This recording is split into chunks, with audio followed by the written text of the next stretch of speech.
MTA International, reaching the corners of the earth.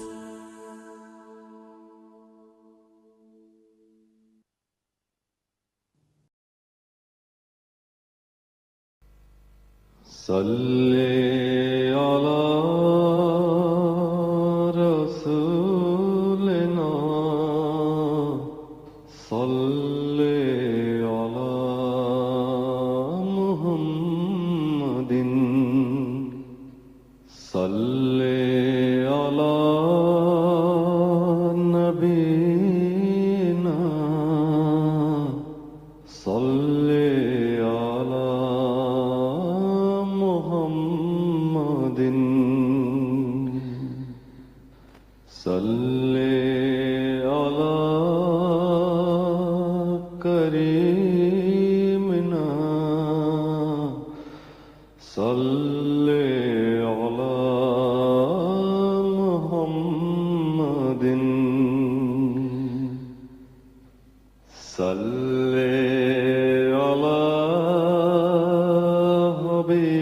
حبیبنا صلی علی محمد صلی علی امامنا صلی علی محمد صلی علی نبینا صلی علی محمد صلی علی رسولنا صلی علی محمد صلی علی شفیعنا صلی علی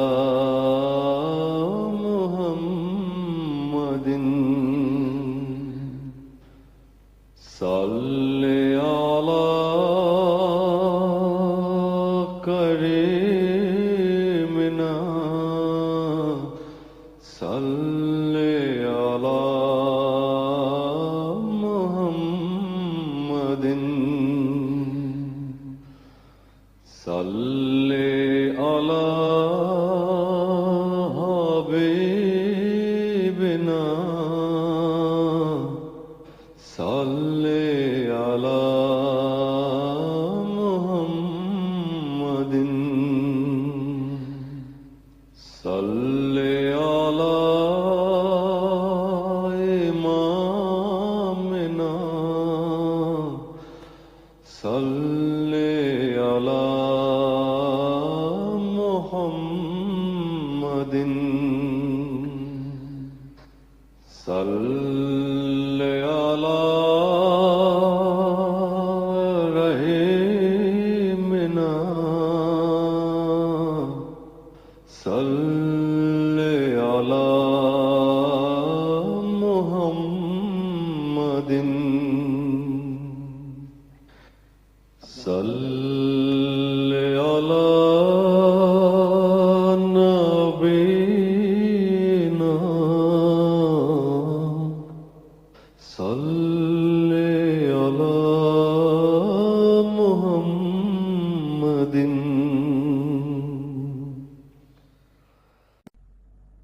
اذان دے دیں.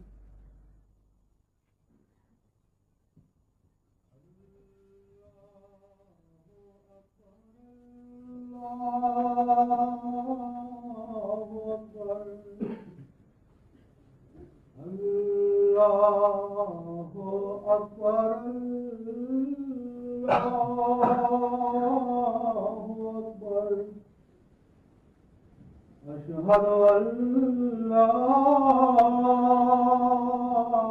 إله إلا الله أشهد أن لا إله إلا الله أشهد أن محمدا رسول الله أشهد أن محمدا رسول الله حي على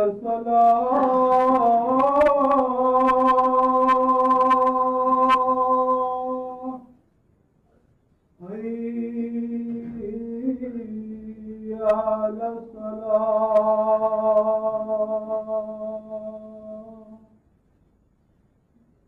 حي على الفلاح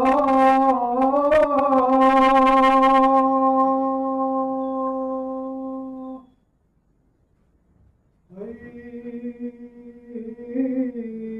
على الفلاح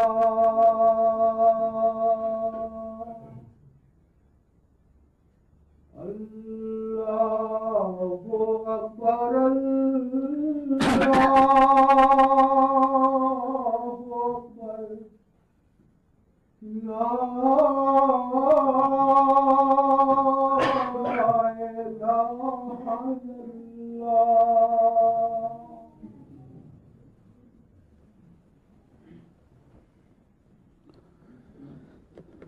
أشهد أن لا إله إلا الله وحده لا شريك له وأشهد أن محمدا عبده ورسوله أما بعد فأعوذ بالله من الشيطان الرجيم بسم الله الرحمن الرحيم الحمد لله رب العالمين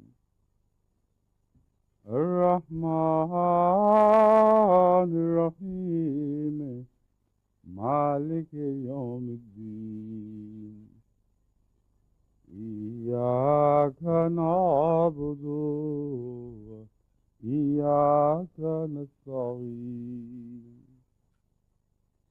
اهدنا الصراط المستقيم صراط الذين أنعمت عليهم غير المغضوب عليهم ولا الضالين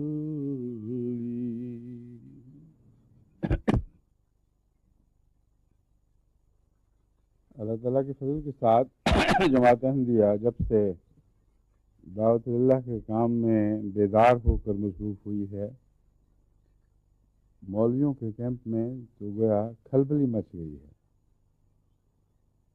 پہلے یہ کہا کرتے تھے کہ یہ بہت آگے بڑھ رہے ہیں، بہت تیزی سے ترقی کر رہے ہیں، کچھ فکر کرو اور کچھ پیسے دو، کچھ ہم بھی کام کریں، مقابل پر ہمیں بھی کچھ نہ کچھ کر کے دکھانا ہوگا۔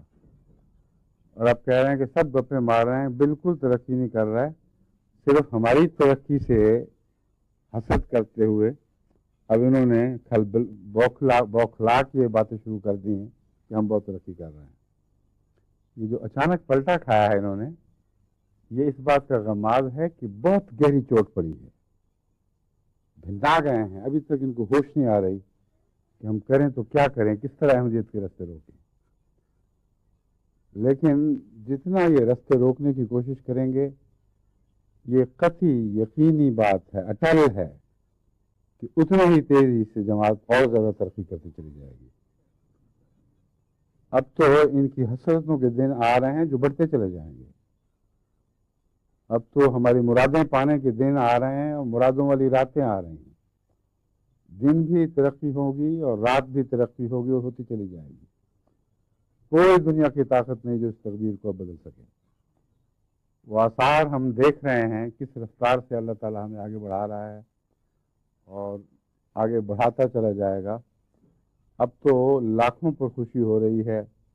میں وہ دن دیکھ رہا ہوں جب اس صدی سے پہلے کروڑوں کی تعداد میں ایک سال میں احمدی ہوں گے. اب فکر ہے تو سنبھالنے کا فکر ہے. مجھے تو بس یہی ایک فکر لگا رہتا ہے کہ ان آنے والے مہمانوں کو سنبھالیں کیسے, کس طرح ان کی عزت افزائی بھی کریں اور ان کو اپنی ذمہ داریاں بھی سمجھائیں, تاکہ یہ ہمارے ساتھ ڈیڈ ویٹ کے طور پر نہ چلیں بلکہ بوجھ اٹھانے والے ساتھی بن جائیں. کیونکہ جتنی آئندہ رفتار میں ترقی دکھائی دے رہی ہے اس رفتار کے ساتھ ہمیں بہت سے کارکنوں کی ضرورت ہے جو ان کو سنبھالیں, ان کو ساتھ لے کر چلیں, اور نئے آنے والوں میں سے ہمیں لازماً وہ تیار کرنے ہوں گے. اس وجہ سے میں بہت دیر سے زور دے رہا ہوں کہ اگر آپ نئے آنے والوں کی تربیت کرنا چاہتے ہیں تو ان پر کام کے بوجھ ڈالیں.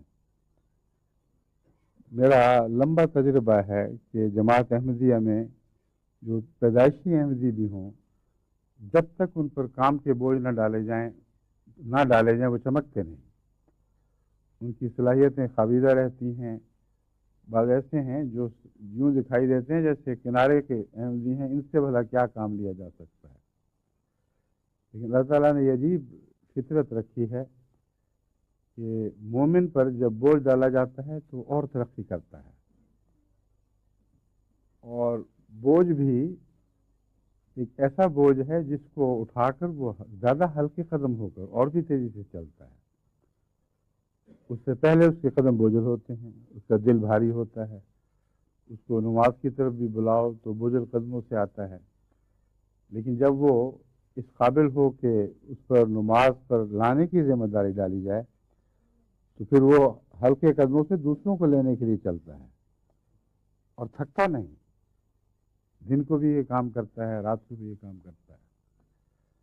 بس بوجھ میں ایک جو دین کا بوجھ ہے خصوصیت سے, جو اللہ کے طرف سے عائد کردہ فرائض کا بوجھ ہے, حقیقت یہ ہے کہ مومن پر وہ بوجھ نہیں ہوتا بلکہ اسے اور بھی زیادہ ہلکا کر دیتا ہے. اس کی زندگی میں ایک تر و تازگی پیدا ہو جاتی ہے, اس کے سانس ہلکے ہو جاتے ہیں, لطف آتا ہے. لیکن وہ لوگ جو مذہب سے دور ہوں, جن کو مذہب سے آشنائی نہ ہو, جن کو خدا کا تعارف نہ ہو, جن کو اللہ سے محبت نہ ہو, ان کے لیے قرآن ایک دوسری مثال پیش کرتا ہے. ان کو جب نیک کاموں کی طرف بلایا جائے تو اس طرح چڑھتے ہیں جیسے دل کا مریض سیڑھیاں چڑھ رہا ہو اور اس کی سانس تنگ سے تنگ تر ہوتی چلی جاتی ہے, اس کا سینہ بزرگ ہو جاتا ہے. تو دیکھو ان دونوں میں کتنا فرق ہے. ایک وہ ہیں کہ جن پر جب بوجھ ڈالے جائیں تو اور زیادہ ہلکے قدموں کے ساتھ, خوشی کے ساتھ, ذوق شوق سے آگے بڑھتے ہیں اور مزید کا مطالبہ کرتے ہیں. اور کچھ وہ ہیں جن کو معمولی کاموں کی طرف بلاؤ تو تب بھی ان کے دل بھاری ہو جاتے ہیں. اللہ تعالیٰ نے یہ جو نظام مقرر کیا ہے اس کے ساتھ ایک دعا بھی مقرر جاری فرمائی ہے, اور وہ دعا یہ ہے, ربنا ولا تحملنا ما لا طاقت لنا بہ. اے ہمارے اللہ, اے ہمارے رب, ہم پر وہ بوجھ نہ ڈالنا جو ہماری طاقت سے بڑھ کر ہوں. اب یہ مضمون پہلے بھی میں کھول چکا ہوں, اس وقت جو باتیں پہلے کر چکا ہوں ان کو نہیں دہراؤں گا. صرف یہ سمجھانا چاہتا ہوں کہ اس سے غلط فہمی شاید یہ پیدا ہو جاتی ہے کہ مومن بوجھ سے بھاگ رہا ہے اور اسے خوف ہے کہ اللہ اس کی طاقت سے بڑھ کر بوجھ ڈال دے گا. طاقت کے متعلق یاد رکھنا چاہیے کہ استطاعت اور چیز ہے اور طاقت اور چیز ہے. ایک انسان جو بہت زیادہ کھانے کی استطاعت بھی رکھتا ہو, جب بیمار ہو جائے تو بہت تھوڑا کھانے کی طاقت رکھتا ہے. ان دو چیزوں میں بہت فرق ہے. یہ تو ناممکن ہے کہ اللہ تعالیٰ استطاعت سے بڑھ کر بوجھ ڈال دے. ہاں، جتنی استطاعت عطا فرمائی ہے ہم اسے استعمال نہ کر رہے ہوں اور کمزور ہو رہے ہیں. ہمیں ٹانگیں دی ہیں، ہمیں بازو دیے ہیں، ہم ان کو استعمال نہ کریں اور عدم استعمال کی وجہ سے ایسے لاغر ہو جائیں کہ اگر لمبا عرصہ استعمال چھوڑ دیں تو بعض لوگوں کو ہمیں اٹھائے لیے پھرنا پڑے گا. اگر بچوں کو چلنے کی تربیت نہ دی جائے تو 8-10 سال کی عمر تک اسی طرح رہنے دیں تو شاید ان کو چلنا آئے ہی نہ. پھر اگر بولنے کی تربیت نہ دی جائے تو اس پر تو سائنسدانوں نے تجربے کیے ہیں کہ اگر 11-12 سال تک صلاحیتوں کے باوجود، استطاعت کے باوجود بچے کی طاقت کو استعمال نہ کیا جائے اور اسے تربیت نہ دی جائے تو اس کے بعد پھر کبھی سیکھ ہی نہیں سکتا، اس کی صلاحیت مر جاتی ہے. بس یہ وہم دل سے نکال دیں کہ آپ کو خدا نے یہ دعا سکھائی ہے کہ ہماری استطاعت سے بڑھ کر بوجھ نہ ڈالنا. یہ دعا نہیں ہے تو خدا تعالیٰ کے لیے ایک دشنامدہی ہے. نعوذ باللہ من ذالک. اللہ ایسا عقل سے خالی ہے کہ وہ لوگوں پر جتنی طاقت کا ان کو، جتنی استطاعت کا ان کو بنایا ہے اسے بڑھ کر بوجھ ڈالتا پھر. یہ تو خدا تعالیٰ کی ہستی پر الزام ہے، یہ کوئی دعا نہیں ہے. اس لیے یاد رکھیں کہ ہم ملنا مالا طاقت لنا بے میں مراد یہ ہے کہ تو نے ہمیں بہت استطاعتیں بخشی ہیں، غیر معمولی صلاحیتیں عطا کی ہیں. ہم ایسے نکمے ہیں کہ انہیں استعمال نہیں کر سکے، جس کی وجہ سے سرے دست ہم میں طاقت نہیں ہے. اس کے بعد اسی لیے مغفرت کا مضمون شروع ہوا ہے. ربنا ولا تحملنا ما لا طاقت لنا به واعف عنا واغفر لنا ورحمنا. اے خدا ہم سے عفو کا سلوک فرما، ہمیں بخش دے جو ہم سے غلطیاں ہوئی ہیں، کوتاہیاں ہوئی ہیں. تو نے ہمیں صلاحیتیں عطا کی اور ہم استعمال نہ کر سکے اور اب ہمیں عادت نہیں رہی. اور پھر ورحمنا، جس طرح کمزور بچے کو جس کو چلنا نہ آئے، حالانکہ چلنا چاہیے، آپ جب چلنا سکھائیں گے تو کچھ تکلیف اسے پہنچے گی، لیکن آپ یہ نہیں کہہ سکتے کہ 8 سال کے ہو گئے اب تم نے ضرور اتنا ہی چلنا جس طرح باقی بچے چلتے ہیں. اگر کسی غلطی سے، ماں باپ کی غلطی سے یا کچھ اور معاشرے کی خرابی سے اسے ٹانگیں استعمال کرنے کی طاقت نصیب ہی نہیں ہوئی تو پھر رحم کا معاملہ ہے. پھر شروع میں رحم کیا جاتا ہے. اور بچوں کے ساتھ اسی مضمون میں خدا تعالیٰ نے رحم کا مضمون ہی بیان فرمایا ہے، اور بوڑھوں کے ساتھ بھی، جیسا کہ فرمایا ورحمہما کما ربیانی صغیرا. دعا سکھائے انسان کو کہ اے اللہ میرے ماں باپ پر اسی طرح رحم فرما جس طرح بچپن میں رحم کے نتیجے میں ہماری تربیت کیا کرتے تھے اور ہماری صلاحیتوں کو اجاگر کیا کرتے تھے. بس اللہ تعالیٰ نے جو صلاحیتیں بخشی ہیں، اللہ کا حق ہے کہ ان تمام صلاحیتوں کے مطابق آپ پر بوجھ ڈالے. لیکن آپ سے کوتاہی ہوئی، ہم سے کوتاہی ہوئی، ہم ان صلاحیتوں کے باوجود سوتے رہے، غفلتوں میں پڑے رہے، ان کو استعمال نہ کر سکے. اس کے نتیجے میں اب ناطاقتی محسوس کرتے ہیں. تھوڑا سا کام بھی دیا جائے تو بوجھ محسوس ہوتا ہے. اس کا علاج کیا ہے؟ اس کا علاج ایک تو یہ دعا ہے، دوسرے کام ڈالنا ہے کمزوروں پر. یہ علاج نہیں ہے کہ کمزوروں کے سپرد کام نہ کیا جائے. اور جتنے بھی اچھے ورکر، اچھے کارکن خدا تعالیٰ کے فضل سے جماعت کو مہیا ہوئے ہیں، شاید ہی ان میں سے ایسے ہوں گے جو بچپن ہی سے اچھے کام کرنے والے تھے، جن کو فطرتاً شروع ہی سے اللہ تعالیٰ نے اس طرف رجحان عطا کیا تھا. بڑی تعداد ان میں سے ایسی ہے جو بظاہر نکمے محسوس ہوتے تھے، نہ کام کی عادت، نہ کام کا پتہ، نہ کام کا تجربہ، اور دیکھنے میں لگتا تھا بھلا ان پر بوجھ ڈالو تو کیسے اٹھا سکیں گے. اور جب ڈالے گئے تو اللہ نے ان کو طاقت عطا فرمائی، اور اس دعا کے ساتھ جب وہ کام کرتے ہیں تو پھر بہت تیزی کے ساتھ ترقی کرتے ہیں۔ اگر جماعت کا ایک حصہ فعال نہیں ہے تو ہمارا قصور ہے، ان کا قصور ہے جن کو خدا نے فعال ہونے کی طاقت بخشی ہے، جن کو یہ دعا سکھائی ہے، جو ان باتوں کو جانتے ہیں۔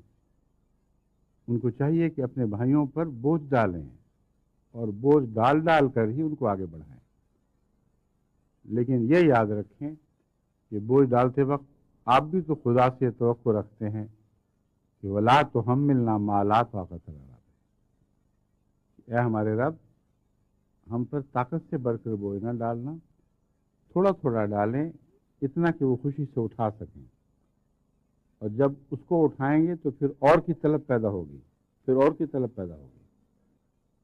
وہ لوگ جو ورزش کر کے جسم کماتے ہیں، پہلے دن ہی ان کو جسم کمانے کا ویسا شوق نہیں ہوتا، بلکہ شروع میں تو پچھتاتے ہیں کہ ہم کس مصیبت میں پڑ گئے، جسم میں کھلیاں پڑی ہوئی، اٹھنا بیٹھنا،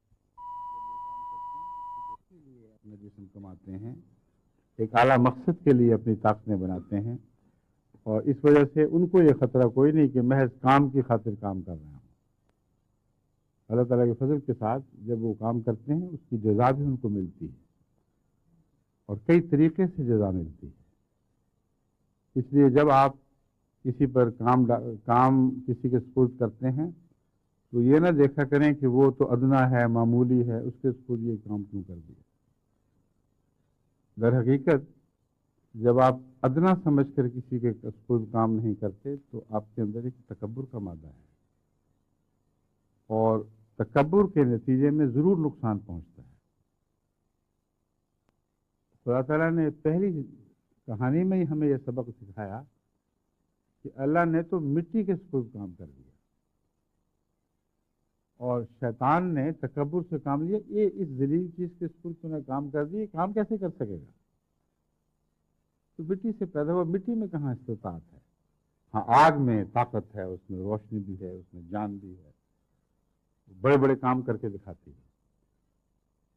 اللہ تعالیٰ نے اسے دھتکار دیا، کیونکہ حقیقت یہ ہے کہ کام سپرد کرنے میں مٹی ہونا بھی ایک بہت ہی اہم صفت ہے۔ وہ لوگ جو نفس کے لحاظ سے مٹی ہو چکے ہوں، انہی کو استطاعت ملتی ہے کہ ان سے آدم پیدا کیا جائے۔ بس آپ آدم بنانے والے آدم ہیں، یعنی خدا کی نمائندگی میں جب خدا نے آپ کو اپنا خلیفہ بنا دیا تو پھر آپ نے آگے اور آدم پیدا کرنے ہیں، اور اس پہلو سے دو طرح کے کام ہیں جن کو لازماً ہمیں ہر طرف ہر جگہ شروع کرنا ہوگا۔ اول وہ احمدی جو ابھی کمزور ہیں، اور بھاری تعداد ہے ان کی جو کمزور ہیں، جن کو کام کی عادت نہیں، ان کے سپرد ذمہ داریاں کوئی نہیں کی گئیں۔ اب وقت آ گیا ہے کہ ایک ایک احمدی کو کاموں میں لپیٹ لیں، ایک عام لام بندی ہو جائے جس میں کوئی بھی باقی نہ رہے۔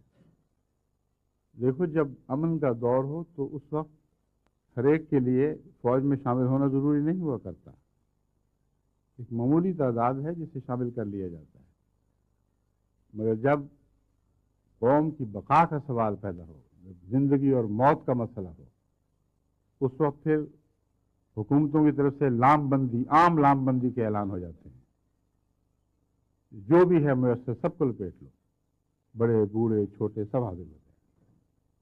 دیکھو، جنگ بدر میں بھی تو ایسا ہی وقت تھا، سب کو حاضر کر دیا گیا، نہ کوئی بوڑھا چھوٹا، نہ کوئی جوان، نہ بچہ، نہ لولا، نہ لنگڑا، کمزور آنکھوں والے، کمزور جسم والے، ہر قسم کے لوگ اکٹھے ہو گئے، اور وہ مٹی تھی جس مٹی سے خدا نے ایک آدم پیدا کیا۔ اسی مٹی پر جب خدا نے اپنی روح پھونکی تو اس نے بڑے بڑے سورماؤں کے چھکے چھڑا دیے۔ جب مٹی خدا سے اذن پا لیتی ہے، جب اس میں اللہ کی روح پھونکی جاتی ہے، تو پھر آگ کی کوئی پیش نہیں جاتی کہ اس مٹی کو ہلاک کر سکے۔ اور جماعت احمدیہ وہ مٹی ہے جس مٹی سے آئندہ بنی نوع انسان کی تعمیر ہونی ہے، جس مٹی نے اثر نو آدم بنانے ہیں، اس پہلو سے اپنی ذمہ داری کو سمجھیں اور اپنے کمزوروں پر بوجھ ڈالیں، اپنے کمزوروں کے سپرد ذمہ داریاں کریں۔ لیکن جب میں یہ ہدایت کرتا ہوں تو یہ یاد رکھیں کہ اس کے ساتھ ہم نے بعض اور شرائط مقرر کر رکھی ہیں، ان کو پورا کیے بغیر ہم کمزوروں پر بوجھ ڈال نہیں سکتے، کیونکہ وہ لوگ جن پر بوجھ ڈالا جائے اور نہ اٹھائیں اور اسے رد کر چکے ہوں، ان پر مزید بوجھ ڈالنا جائز نہیں، ان کی طاقت سے بڑھ کر ہے۔ بس اسی لیے میں نے شرط لگا رکھی ہے کہ حضرت مسیح موعود علیہ السلام نے قرآنی تعلیم کی روح سے جو مالی قربانی کا ارشاد فرمایا ہے، اگر کوئی اس میں حصہ نہیں لیتا اور استطاعت کے باوجود نہیں لیتا، یا استطاعت زیادہ ہے اور تخفیف سے اس کام کو دیکھتا ہے، یہ اس کی دل کی خساست اس پر غالب آ جاتی ہے، اور جانتا ہے کہ جو خدا نے دیا ہے خدا کے علم میں ہے کہ میں نے کتنا دیا ہے، اس کے باوجود جماعت کے سامنے معمولی رقمیں لکھوا کر سمجھتا ہے کہ میری جان بچا لی ہے، ایسا شخص وہ ہے جس کو اس ذیل میں شمار نہیں کیا جا سکتا کہ ان کے اوپر ان کی ابھی طاقت نہیں ہے، ان پر پہلے تھوڑا بوجھ ڈالو۔ تھوڑا بوجھ ڈالنے کا دوسرا مضمون ہے جو ان کے حق میں جاری ہوتا ہے۔ ایسے لوگوں کے متعلق میں نے کہہ رکھا ہے کہ جن کو مالی استطاعت نہ ہو، قرضوں میں مبتلا ہیں، دوسری ضروریات ہیں، ہر انسان کے اپنے اپنے حالات ہیں۔ آپ کو بعض دفعہ وہ امیر دکھائی دیتا ہے مگر اس کی ایسی ذمہ داریاں ہیں، مثلا پاکستان میں اس کے رشتہ دار ہیں، غریب بیوہ بہنیں ہیں وغیرہ وغیرہ۔ اس کو چاہیے تفصیل نہ لکھے، لیکن مجھے صرف اتنا لکھ دے کہ میں اس وقت استطاعت نہیں رکھتا کہ پوری طرح چندہ ادا کر سکوں، اور کسی تحقیق کی ضرورت نہیں، کسی عہدے دار کی سفارش کی ضرورت نہیں، جو مجھے لکھے گا میں 100% بات مان لوں گا، لیکن پھر میری اجازت کے ساتھ وہ اتنا ادا کرے گا جتنا اس کو جماعت نے ذمہ داری اس کی وعدہ قبول کرتے ہوئے اس پہ ذمہ داری ڈالی ہے، وہ پھر اسے ضرور ادا کرنا ہوگا۔ بس ایسے لوگ بھی ہیں جن کو طاقت کے مطابق مالی بوجھ، جن پر طاقت کے مطابق مالی بوجھ ڈالے جاتے ہیں، اس لیے یہ مضمون کلیتاً بے تعلق نہیں ہے، لیکن جو سب کچھ ہوتے ہوئے پھر حاضر نہیں ہوتے، خدا کا دیا ہوا خدا کے رضا کی خاطر اس کے حضور واپس نہیں کرتے، ان کا پھر یہ حق نہیں کہ ان پر دوسرے بوجھ بھی ڈالے جائیں، پھر وہ اپنی دنیا پر راضی ہیں، دنیا میں رہیں۔ ایسے لوگوں سے کوئی جماعتی خدمات نہیں لینی، لیکن جنہوں نے جیسا کہ میں نے بیان کیا ہے اپنی جائز ضروریات کے پیش نظر اس جھگڑے میں پڑے بغیر کہ وہ سچ بول رہے ہیں یا نہیں بول رہے ہیں، جو بھی مجھے کہا میں نے مان لیا، جو اس شرط کو بھی کو پورا کر دیتے ہیں ان کا معاملہ خدا کے سپرد ہے، ان کے سپرد ذمہ داریاں کی جا سکتی ہیں مگر عہدے نہیں۔ ان دو چیزوں میں بڑا فرق ہے، اس لیے میں بات کھول رہا ہوں کہ اب یہ عام سلسلہ چلے گا، کثرت کے ساتھ جماعت میں ان لوگوں پر ذمہ داری ڈالی جائے گی جن پر پہلے نہیں تھی۔ یہ بات خوب کھل جانی چاہیے کہ میری کیا مراد ہے۔ ایسے لوگوں پر کام کی ذمہ داریاں ڈالیں، مگر عہدے اس لیے نہیں کہ جو عہدے دار ہے اس کو ایک نمونہ ہونا چاہیے، اس پر حرف نہیں ہونا چاہیے، جو اس کے ذاتی معاملات ہیں جو خدا کی نظر میں ہیں ہمیں اس سے غرض نہیں ہے۔ جب تک خدا کسی پر ستاری کے پردے رکھتا ہے، کسی کو حق نہیں ہے کہ وہ جھانک کر اس کے گھر میں دیکھے۔ اگر ایسا کرے گا تو خدا خود اس کو بے پردہ کر دے گا۔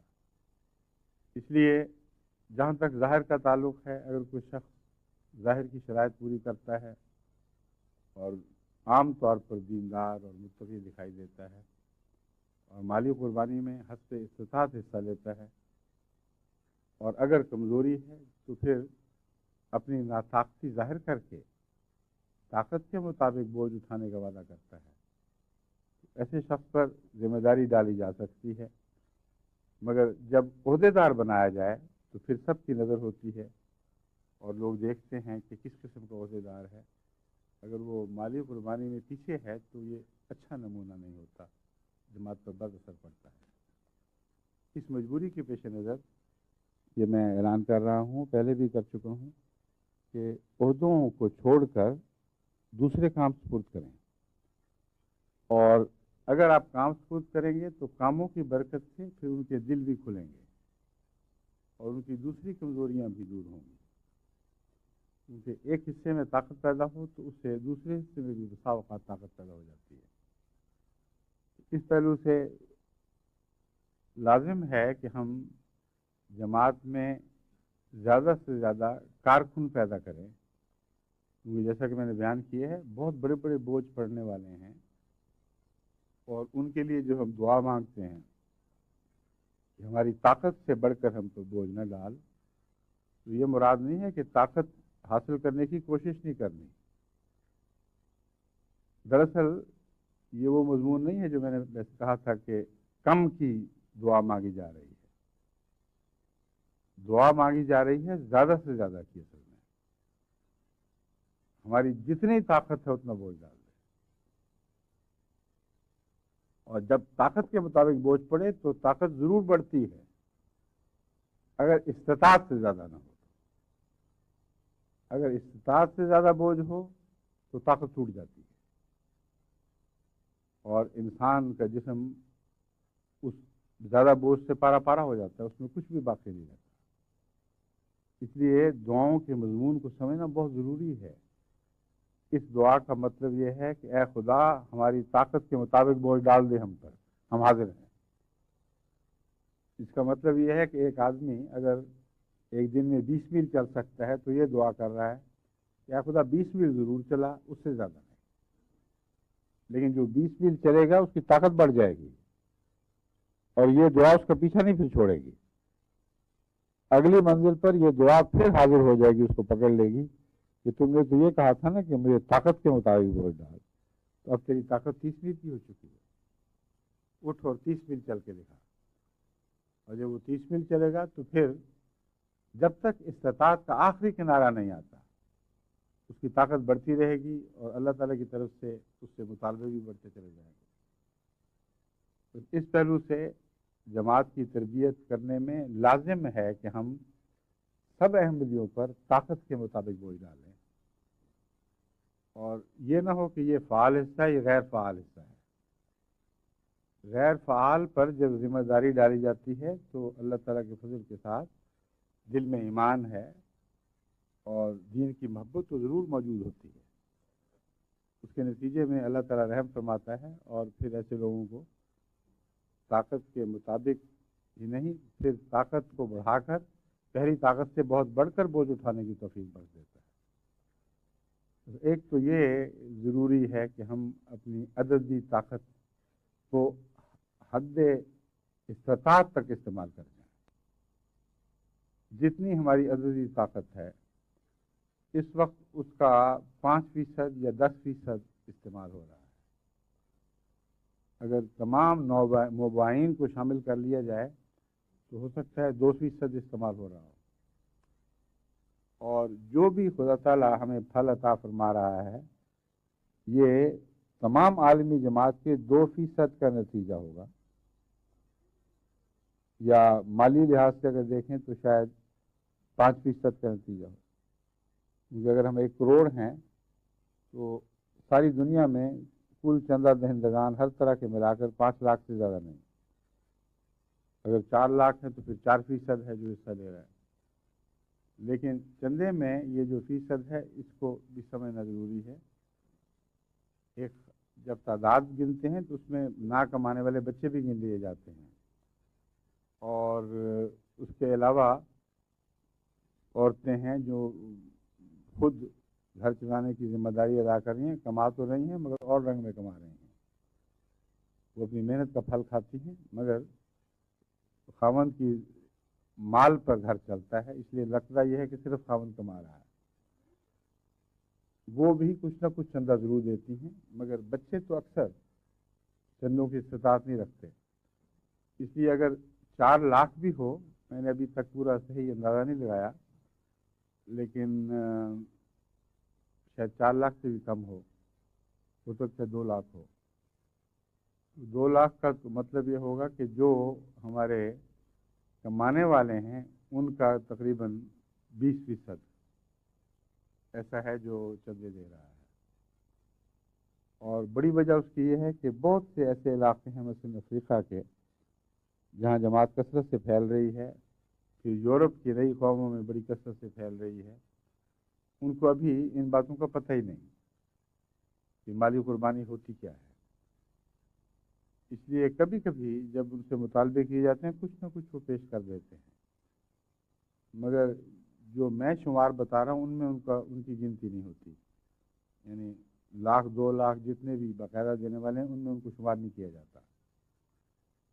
تو ان کو بھی پھر چندہ دہندہ بنانا یہ بھی ان کی طاقت بڑھانے کے لیے ضروری ہے۔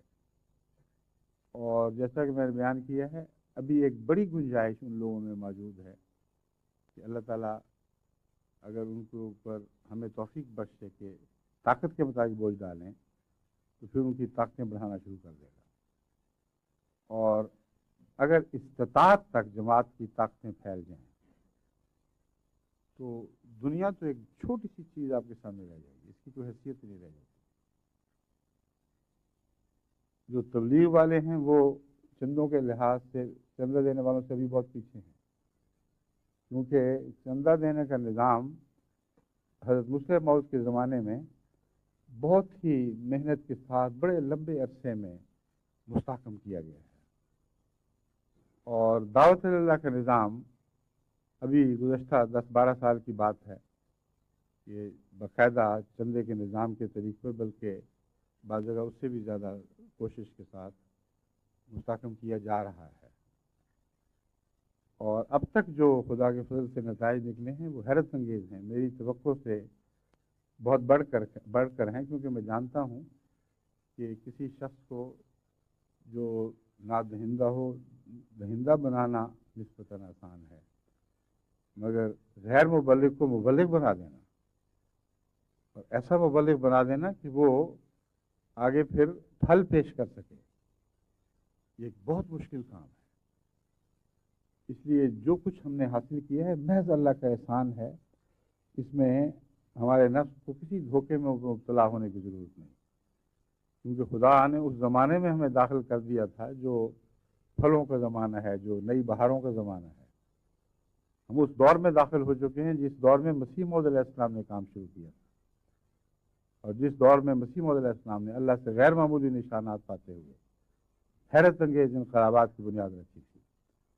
بس میں سمجھتا ہوں کہ ہر صدی کے بعد یہ موسم آیا کریں گے، اور ان معنوں میں دین کی تجدید ہوا کرے گی، لیکن خلیفہ خلیفہ ہی ہوگا، مجدد نہیں ہوگا، خدا تجدید کیا کرے گا، کیونکہ وہ موسم جب خدا کے بڑے بڑے عظیم مقرب بندے پیدا ہوتے ہیں اور بڑے کام شروع کرتے ہیں، ان موسموں میں بھی ایک برکت پڑتی ہے، ان میں دہرائے جانے کی طاقت ہوتی ہے۔ تو جس طرح تاریخ اپنے آپ کو دہراتی ہے، یعنی برے معنوں میں دہراتی رہتی ہے، اس طرح اللہ کے فضل سے میں سمجھتا ہوں کہ اچھی تاریخ بھی اپنے آپ کو دہراتی ہے، اور حضرت مسیح موعود علیہ السلام کا یہ دور اسی طرح برکتیں لے کے آ رہا ہے جس طرح پہلے لے کے آیا تھا۔ اس لیے ہمیں اس غلط فہمی میں مبتلا ہونے کی ضرورت نہیں، بلکہ بڑی بے وقوفی ہوگی اگر ہم اس غلط فہمی میں مبتلا ہو جائیں کہ ہمیں خدا بڑے بڑے کاموں کی توفیق بخش رہا ہے۔ بخش تو رہا ہے، لیکن کیوں بخش رہا ہے؟ اس لیے کہ وہ موسم وہ آ گیا ہے جس موسم میں خدا کے فضلوں نے پھل لگانے ہی لگانے ہیں۔ جب پھلوں کے موسم آتے ہیں تو جڑی بوٹیوں کو بھی پھل لگ جاتے ہیں، گھاس بھی پھلدار ہو جاتے ہیں، کانٹے دار جھاڑیاں بھی پھلدار ہو جاتی ہیں، مگر اللہ تعالیٰ نے یہ جو موسموں کو دہرایا ہے اس میں اگرچہ محض اللہ کا فضل ہے، لیکن ساتھ ایک قانون یہ بھی رکھا ہے کہ تمہیں کچھ نہ کچھ تو ہاتھ ہلانا ہوگا، کچھ تو کوشش کرنی ہوگی۔ اگر تم کچھ نہیں کرو گے تو یہ موسم آ کے گزر جائے گا، اپنے پھل اپنے ساتھ لے جائے گا، پھر وہ ان کو جھاڑ دے گا، یہ بوسیدہ ہو جائیں گے، یہ مٹی میں مل جائیں گے اور تمہارے ہاتھ کچھ نہیں آئے گا۔ بس یہ درست ہے کہ ہماری محنت نہیں ہے، محض اللہ کا فضل ہے، مگر یہ بھی درست ہے کہ اللہ کا فضل بھی محنتوں کے تقاضے کرتا ہے، اور کچھ نہ کچھ تو ہاتھ ہلانے کی توقع خدا اپنے بندوں سے رکھتا ہے۔ اگر وہ اتنا بھی نہیں کریں گے اس کی فضلوں کو سمیٹ سکیں تو ان فضلوں سے محروم رہ جاتے ہیں۔ تو اس پہلو سے اب پھل اتنے ہو چکے ہیں اور اتنے بڑھ رہے ہیں کہ سمیٹنے والے ہاتھوں کی بڑی ضرورت ہے۔ سندھ میں ہمیں زمیندارے کا موقع ملا ہے، مجھے خود ذاتی طور پر خلیفۃ المسیح ثالث نے اپنے حصے کا نگران بنایا ہوا تھا۔ تو وہاں سندھ میں نے دیکھا ہے ہمیشہ جب پھل کا وقت آتا ہے تو مقامی زمیندار جو پھل کاشت کرتے ہیں وہ سنبھال نہیں سکتے، اس لیے وہ تھر سے مزدور آتے ہیں اور بہت زیادہ آدمیوں کی ضرورت درپیش ہوتی ہے جو آ کے پھر فصلوں کو سنبھالتے ہیں۔ اگر وہ نہ سنبھالیں گے تو ساری فصلیں ہاتھ سے نکل جاتی ہیں۔ بس جب پھل زیادہ ہوں تو مزدوروں کی بھی ضرورت پیش آتی ہے، اور زیادہ مزدور چاہیے ہیں۔ ہمیں بھی خدا کی راہ کے مزدوروں کی ضرورت ہے، اور اس طرف میں جماعت کو بلا رہا ہوں کہ اس مزدوری کے لیے اپنے آپ کو پیش کر دو۔ اب تم میں جو بھی استطاعت ہے انکساری کے ساتھ وہی استطاعت لے کر جماعت کی خدمت میں حاضر ہو جاؤ، اور جماعت کے عہدیداران جن شرائط کے ساتھ میں نے کام لینے کی اجازت دی ہے ان شرائط کو ملحوظ رکھتے ہوئے ان مزدوروں کو سمیٹیں، ان کے کام کریں، اور جتنا آپ ان پر کام ڈالیں گے دیکھنا کہ ان کی استطاعت بڑھتی چلی جائے گی۔ یہ جو مضمون ہے ربنا ولا تحملنا ما لا طاقت لنا بہ، اس کو اگر صحیح معنوں میں سمجھ جائیں تو گرد و پیش پر نظر ڈالیں تو پھر آپ کو گرد و پیش کے معنی بھی اور طرح دکھائی دیتے ہیں۔ وہ شخص جس کو آڑا چلانا نہیں آتا، جس کو تیزی سے کام لینا نہیں آتا، بسا اوقات جب وہ لکڑی کا کام کرتا ہے یا پتھر اینٹ پتھر کا کام کرتا ہے تو اپنی انگلیاں کاٹ لیتا ہے۔ لیکن کچھ مزدور ہیں جو بیچارے کچھ نہیں سمجھ رہے ہوتے، وہ صرف مستریوں کے مددگار بن کے ساتھ کام کر رہے ہیں، کوئی لکڑیاں پکڑا رہا ہے، کوئی اینٹ پتھر اٹھا کے لا رہا ہے۔ لیکن یہ بات بھولنی نہیں چاہیے کہ وہ لوگ جو معمار ہیں یا نجار ہیں وہ بھی پہلے مزدور ہی تھے، وہ بھی اسی طرح پتھر ڈھو کے لایا کرتے تھے یا لکڑیاں پکڑایا کرتے تھے یا کیل کانٹے ہاتھ میں دیا کرتے تھے۔ لیکن جب تھوڑا تھوڑا ان پر کام ڈالا گیا تو دیکھتے دیکھتے وہ بڑے بڑے ماہر مستری بن گئے، اور بعض دفعہ انہیں مزدوروں میں سے ان سے بہت بہتر مستری بن جاتے ہیں جنہوں نے ان کو کام سکھایا ہو۔ تو آئیں گے تو آپ مزدور کے طور پر، خدا کی راہ کے مزدور کے طور پر، اور یہی بہت بڑی عزت ہے۔ لیکن اللہ آپ ہی میں سے پھر ہر قسم کے معمار اور نجار پیدا کرے گا، ہر قسم کے ماہرین پیدا کرے گا جو آگے کام سنبھالنے کی استطاعت حاصل کریں گے، جن کی طاقت کے مطابق کام کرنے کے نتیجے میں ان کی طاقتیں بڑھائی جائیں گی۔ بس اس پہلو سے جو 2 یا 4% ہم ہیں کام کرنے والے، حقیقت میں ان کی بھی پوری صلاحیتیں ابھی چمکی نہیں ہیں۔ ان میں بھی بڑی بھاری تعداد ہے جن کی پوری صلاحیتیں بروئے کار نہیں آئیں، جنہوں نے زیادہ مشق نہیں ابھی تک کی کاموں کی، یا کاموں کی ذمہ داری کو آسن رنگ میں پوری بشاشت سے ادا نہیں کر رہے۔ اب سوچیں کہ اگر ان کی استعدادیں اپنی انتہا کو پہنچ جائیں، جن انتہاؤں کے لیے خدا نے ان کو بنایا ہے، اور وہ سارے جو اس سے پہلے فارغ بیٹھے ہوئے ہیں اور صرف مزے لے رہے ہیں دیکھ کر کے جماعت ترقی کر رہی ہے، وہ بھی اپنے آپ کو حاضر کریں اور پھر ان کی استعدادیں بھی چمکائی جائیں، اور دن بدن اللہ کے فضل کے ساتھ ان میں نئی صلاحیتیں پیدا ہونے لگیں۔ تو سوچیں کہ جماعت کی طاقت کتنی بڑھ جائے گی اگر یہ جماعت نہ بھی پھیلے، صرف استعدادوں میں ہی نشو و نما پائے۔ اور اونچی ہونے لگے. تو دنیا کی عظیم ترین جماعت بننے کی صلاحیت آج بھی آپ میں موجود ہے، ایسی عظیم جو ساری دنیا میں انقلاب برپا کرنے کی صلاحیت رکھتی ہے. لیکن اس پر آپ جمع کریں وہ نئے آنے والے، اگر ان کی تربیت کا آپ حق ادا کریں تو پھر اندازہ کریں کہ خدا کے فضل کے ساتھ روزمرہ کتنی بشاشت پیدا ہوتی چلی جائے گی. جب ایک پارٹی کام کر رہی ہو، اس کی طاقت کے برابر کام ہوا، ابھی کام باقی ہو، کچھ نئے آنے والے شامل ہو جائیں، دیکھو کیسا ان کو حوصلہ ملتا ہے، اور اسی وجہ سے ان کی طاقت بھی بڑھ جاتی ہے.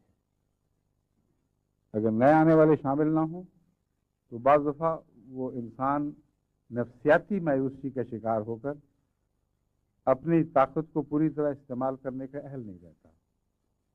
طاقت ہوتے ہوئے بھی وہ کام کو اپنی طاقت سے بڑھتا ہوا دیکھتا ہے. لیکن یہ لازم ہے کہ اگر ایسی صورت میں کمک آ جائے تو اچانک نئے حوصلے پیدا ہوتے ہیں، بڑے بلبلے پیدا ہو جاتے ہیں، اور اس کے نتیجے میں پھر دشمن کے دل ہار جاتے ہیں. حضرت صلی اللہ علیہ وآلہ وسلم نے جنگ احزاب میں ایک ایسی بات کی جس کی بہت سے مورخین کو سمجھ نہیں آتی. جب آندھی چلی ہے اور دشمن کے خیمے اکھڑنے لگے تھے، ابھی سراسیمگی کا عالم طاری نہیں ہوا تھا، حضرت صلی اللہ علیہ وآلہ وسلم نے بڑے زور اور بڑی قوت سے نعرہ تکبیر بلند کیے. آپ نے وہ نعرے اس لیے بلند کیے تھے کہ آپ خدا کی طرف سے آثار رحمت کو آتا ہوا دیکھ رہے تھے، اور بعید نہیں کہ اس وقت اللہ تعالیٰ نے الہاماً آپ کو بتایا ہو کہ دشمن کے بھاگنے کا وقت آ گیا.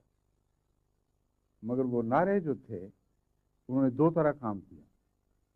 سخت تھکے ہوئے، سخت کمزور مسلمانوں میں نئی جان پڑ گئی، ایسے ہی حیرت انگیز جوش اور ولولے سے بھر گئے کہ تمام مسلمانوں کو کیپ نعرہ ہے تکبیر سے گونجا.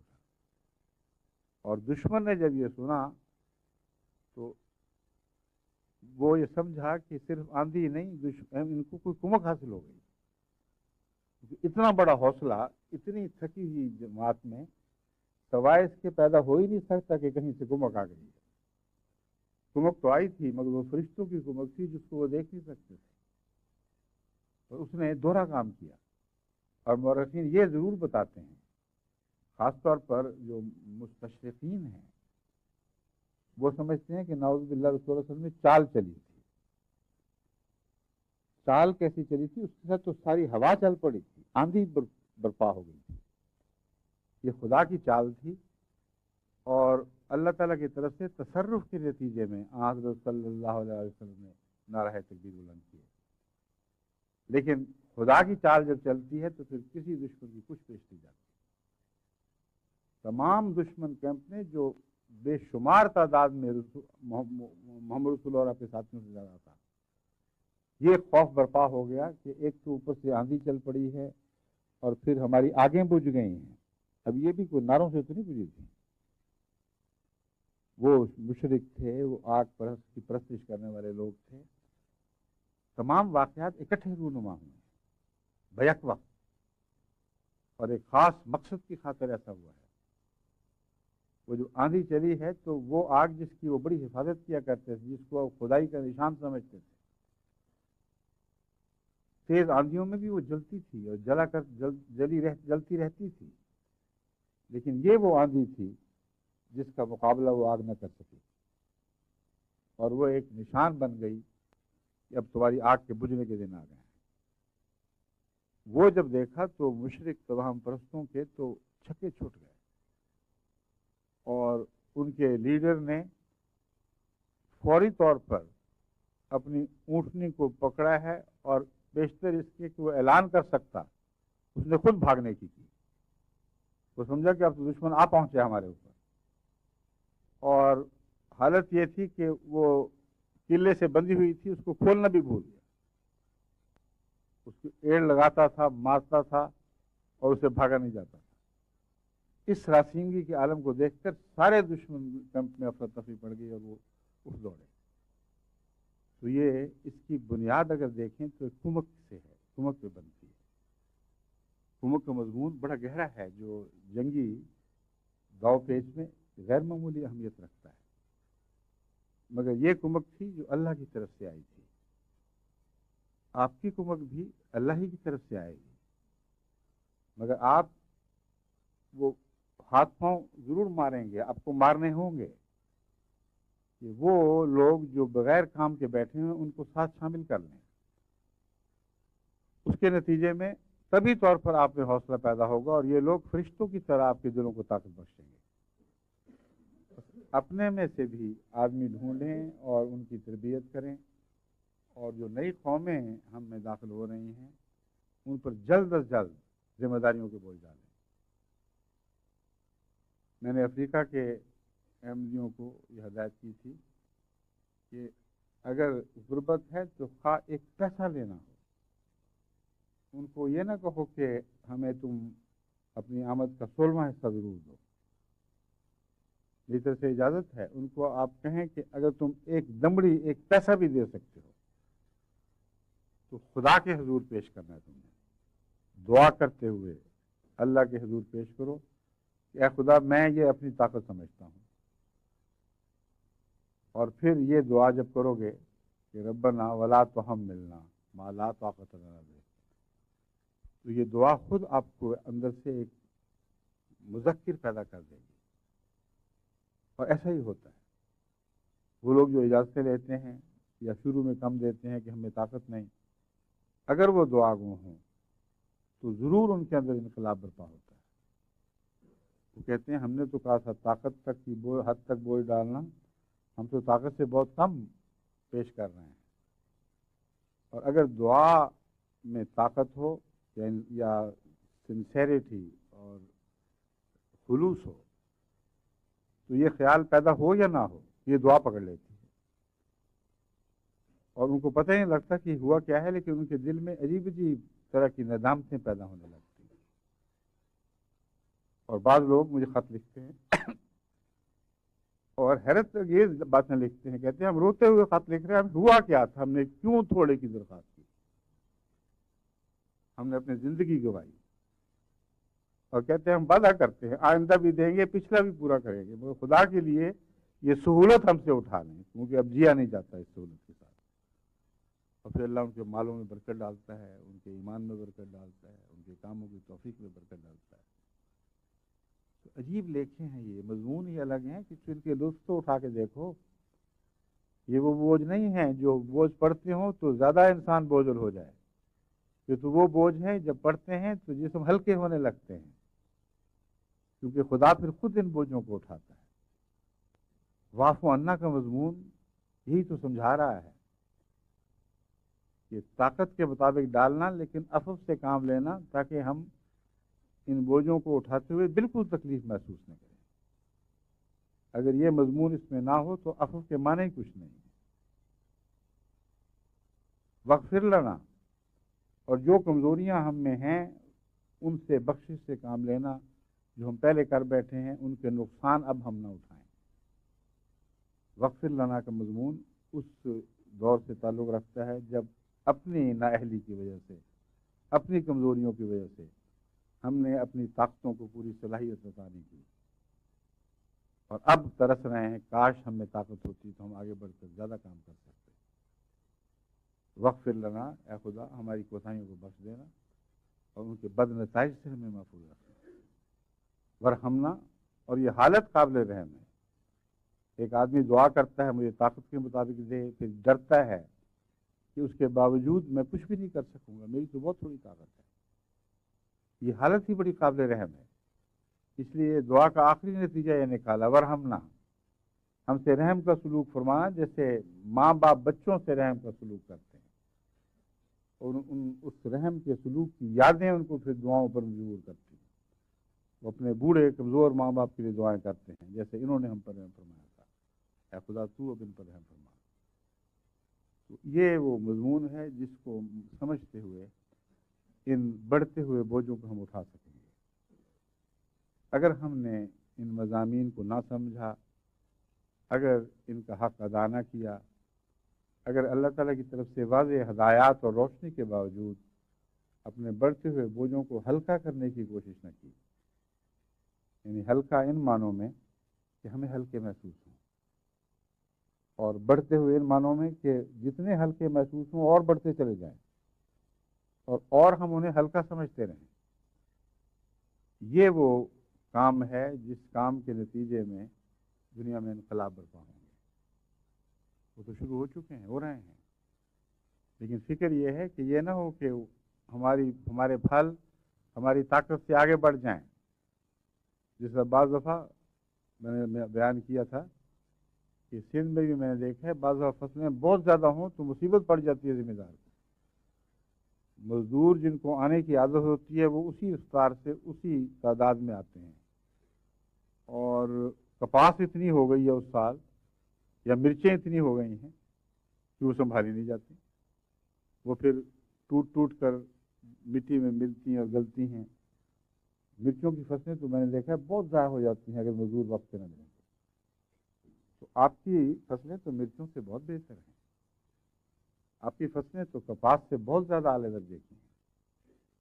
ان فصلوں کو سنبھالنا تو آپ کے لیے ایک زندگی کا روگ بن جانا چاہیے۔ روگ ان معنوں میں کہ اگر ضائع ہو تو غم لگ جائے، تکلیف محسوس ہو۔ اور یہ آخری بات ہے جس کی طرف میں آپ کو اس خطبے میں توجہ دلانا چاہتا ہوں کہ جب تک آپ آنے والوں کی ذمہ داریوں کے غم نہ لگا لیں، جب تک آپ اپنے کمزور بھائیوں کے غم نہ لگا لیں، آپ کو ان کو اپنے ساتھ شامل کرنے کی توفیق نہیں مل سکتی۔ یہ غم ہے جو انسان میں طاقت پیدا کرتا ہے۔ یہ اور طرح کا غم ہے جس کی میں بات کر رہا ہوں۔ ایک ماں کا غم ہے اپنے بچے کے لیے جو جانتی ہے کہ میرے دوسرے بچوں میں تو بڑی صلاحیتیں ہیں، اس میں بھی ہونی چاہیے تھی، مگر یہ کمزور رہ گیا۔ کئی مائیں ہیں بعض دفعہ ملاقات میں رو پڑتی ہیں کہ یہ بچہ پتہ نہیں کیوں دین کی طرف نہیں آ رہا ہے، اس کو میں سمجھاتی ہوں لیکن اس کی طرف توجہ پیدا نہیں ہوتی، جبکہ دوسرے بچے اللہ کی طرف سے بہت اچھے ہیں، بڑے مخلص ہیں، نمازوں میں بھی بہت اچھے ہیں۔ مراد یہ ہے کہ صلاحیتیں ہوں اور پھر ان کو پورا نہ کیا جائے۔ اگر محبت ہو تو پھر غم لگتا ہے، اگر محبت نہ ہو تو کوڑی کی بھی پرواہ نہیں ہوتی۔ تو بنی نوع انسان سے اگر سچی محبت ہو، اگر جماعت سے سچی محبت ہو، اس کے مقاصد سے سچی محبت ہو، تو کوئی آدمی بھی چین کی زندگی بسر نہیں کر سکتا جب تک اپنے کمزوروں کا غم نہ لگا لے۔ اور جب غم لگے گا تو ہر وقت آپ کو فکر رہے گی۔ پھر یہ ضروری نہیں ہوگا کہ عہدیدار آپ کے دروازے کھٹکھٹائے اور آپ کو کہے کہ فلاں کو بیدار کرنے کی کوشش کرو، فلاں کو آگے بڑھانے کی کوشش کرو۔ پھر آپ کا غم آپ کو مجبور کرے گا، ہر وقت یہ سوچیں گے کہ وہ کمزور بھی رہ گیا، وہ کمزور بھی رہ گیا، کیوں نہ اس کو بھی ساتھ شامل کیا جائے۔ تو ساری جماعت میں ایک کھلبلی سی مچ جائے گی، اور یہ غم ہے جو حیرت انگیز کہ سکھ پیدا کرے گا۔ دیکھو بہت سے سکھ ہیں جو لازماً غموں کی کوکھ سے پھوٹتے ہیں، اگر وہ غم نہ ہو تو سکھ بھی نہیں آتے۔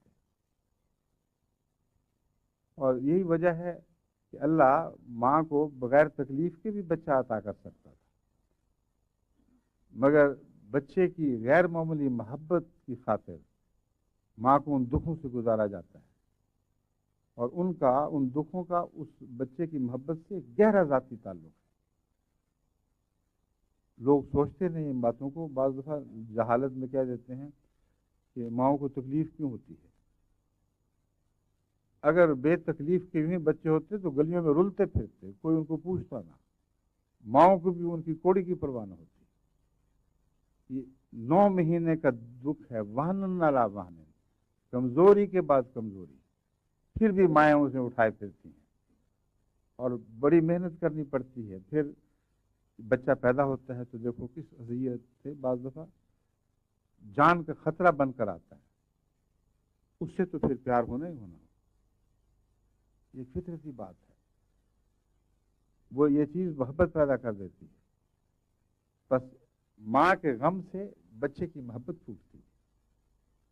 ماں کے غم میں وہ رحمت ہے جو اسے ہمیشہ بچے سے ایسا پیار کرنے کی توفیق بخشتی ہے کہ کبھی کسی رشتے میں ایسا پیار آپ کو دکھائی نہیں دے گا. تو اس پہلو سے غم لگانا بہت ضروری ہے. یہ محض ٹھنڈے دلوں کی باتیں نہیں ہیں، ٹھنڈی باتوں کے لیکھے نہیں ہیں. یہ تو آپ کو اللہ سے پیار کے نتیجے میں اس کے بندوں کا غم لگانا ہوگا. اور جب غم لگ جائے گا تو پھر اور بھی بہت سی باتیں پیدا ہوں گی. پھر دعائیں جو اٹھیں گی ان میں بڑی رفتیں پیدا ہو جائیں گی، اور ان میں آسمان کے کنگرے ہلانے کی طاقتیں پیدا ہو جائیں گی. پھر آپ کو راتوں کو اٹھ کے تہجد پڑھنے کی بھی توفیق مل جائے گی. پھر آپ کو اس پیار سے بات کرنے کی توفیق ملے گی کہ جس پیار کی نصیحت ضائع نہیں جایا کرتی. آپ کی اکثر نصیحتیں اس وجہ سے بیکار جاتی ہیں کہ ان میں پیار کی بجائے تلخی ہوتی ہے اور بسا اوقات تکبر ہوتا ہے. اگر ایک انسان خود نمازی ہو اور دوسرے کو بے نمازی دیکھ کر اس طرح اس کو کہے کہ بڑا تو محروم انسان ہے، نماز بھی نہیں پڑھ سکتا، اور دل میں یہ خیال ہو کہ دیکھو میں نمازی بن گیا ہوں، یہ تو بے حیثیت چیز ہے، تو اس کی نصیحت اس بے نمازی پر بھی بیکار جائے گی اور اپنی نماز کو بھی کھا جائے گی. نہ باہر کچھ رہے گا نہ اندر کچھ رہے گا. لیکن اگر محبت اور رحمت کے نتیجے میں کسی کا غم لگا ہو تو اس کی نصیحت میں شان ہی اور پیدا ہو جاتی ہے. وہ باہر کی نمازیں بھی پیدا کرتی ہے اور اندر کی نمازوں کی شان بھی بڑھاتی ہے. اس لیے ضروری ہے کہ آپ خدا کی خاطر خدا کے کاموں میں غم لگا بیٹھیں. دیکھو اپنی تجارتوں میں، اپنی دنیا کے کاموں میں اب غم لگائے پھرتے ہیں.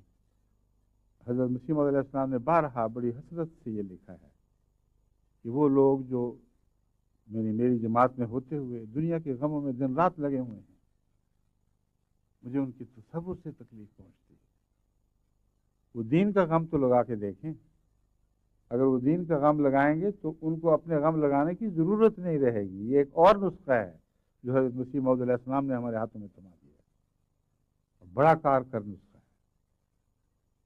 بارہا ہم نے دوسروں میں دیکھا، اپنی ذات میں دیکھا، ہر جگہ یہ نسخہ حیرت انگیز طور پر طاقتور اور کارفرما دکھائی دیا.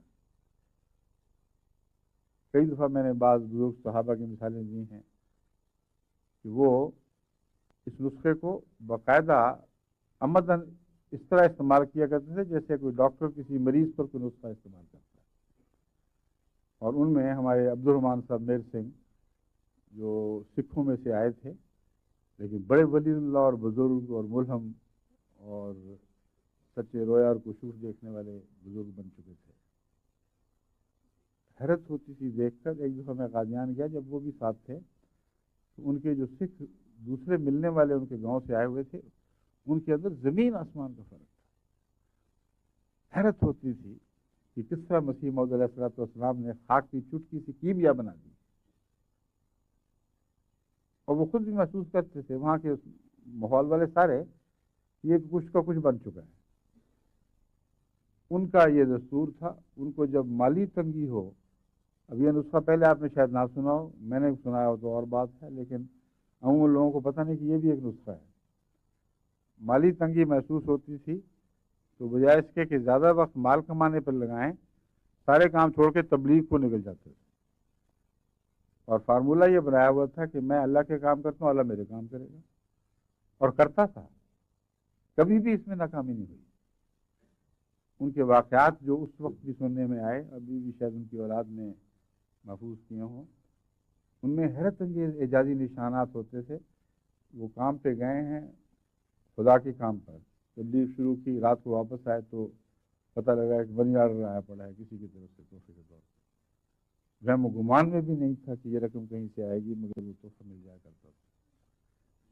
اللہ تعالیٰ تو خود کام بنا دیتا ہے، لیکن اگر غم لگا کر اس کے کاموں کے لیے اپنے آپ کو وقف کریں اور اس کے کاموں پر نگاہ رکھیں.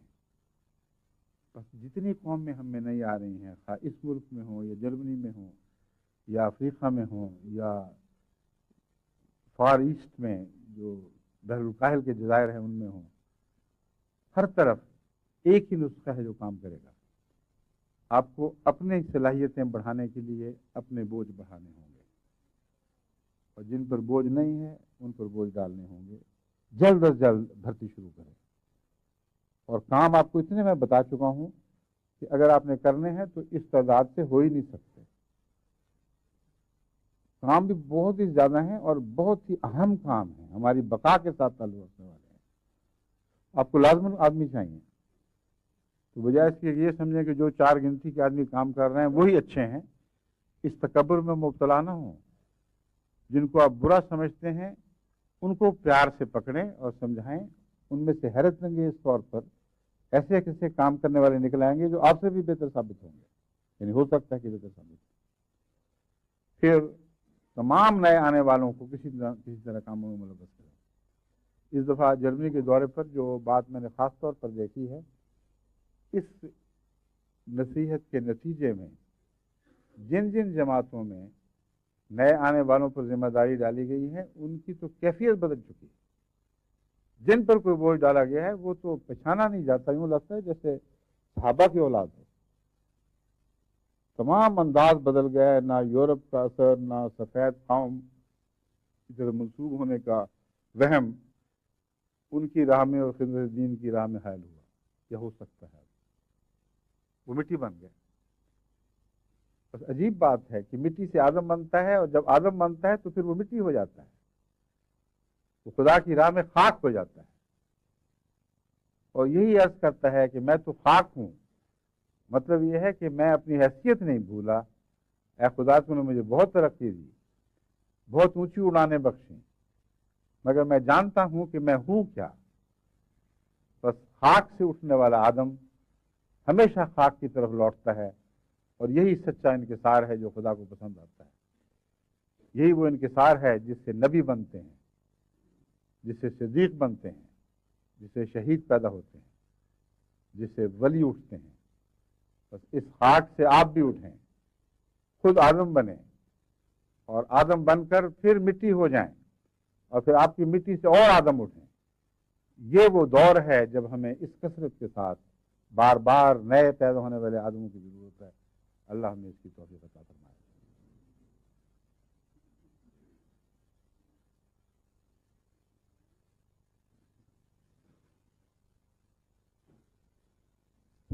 الحمد لله نحمده ونستعينه ونستغفره ونؤمن به ونتوكل عليه ونعوذ بالله من شرور أنفسنا ومن سيئات أعمالنا. من يهده الله فلا مضل له ومن يضلله فلا هادي له. ونشهد أن لا إله إلا الله وحده لا شريك له ونشهد أن محمدا عبده ورسوله. صدر صاحب انصار اللہ سوئٹزرلینڈ بشیر احمد صاحب طاہر کی طرف سے یہ فیکس موصول ہوئی ہے کہ اس خطبے میں ہمارے لیے بھی دعا کی درخواست کر دیں. آج نماز جمعہ کے بعد ہمارا 4تھا سالانہ اجتماع شروع ہو رہا ہے. اللہ ان کے اس اجتماع میں برکت ڈالے اور کثرت کے ساتھ انہیں کامیاب داعی اللہ پیدا فرمائے، جنہیں سلطان نصیر عطا کرے. عباد اللہ رحمکم اللہ، ان اللہ یامر بالعدل والإحسان وإیتاء ذی القربى وینہی عن الفحشاء والمنکر والبغی یعظکم لعلکم تذکرون. اذکروا اللہ یذکرکم وادعوہ یستجب لکم ولذکر اللہ اکبر. ما كان